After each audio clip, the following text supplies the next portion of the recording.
bagong bugtong na naman tayo guys for today's video.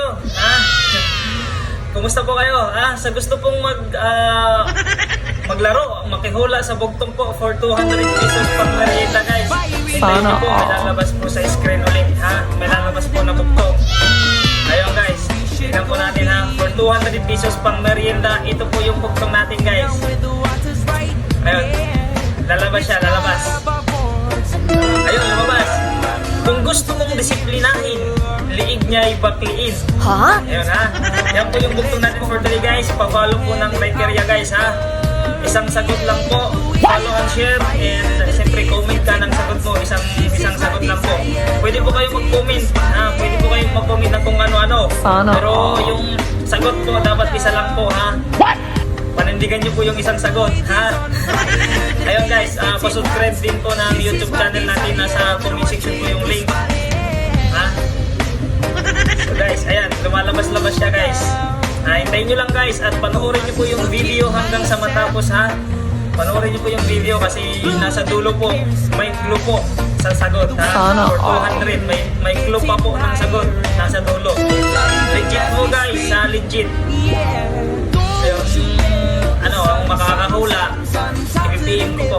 May nanalo po doon sa isa, may nanalo din po bagong winner natin doon sa isa natin bugtong. Yung latest bugtong, may nanalo doon. Shoutout sa'yo yung sa nanalo Sinilin ko na yun. Sinilin ko na yung prize niya. Pang merienda lang naman guys.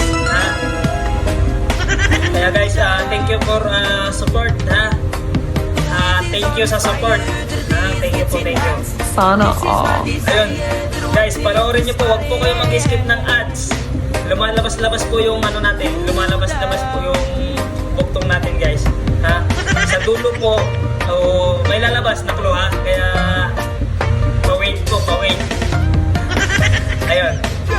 Sa gusto lang po sumagot, makihula, maglaro. Yun lang po Wala pong pilitan to guys. Thank you po sa reactions, thank you po sa views, thank you sa support.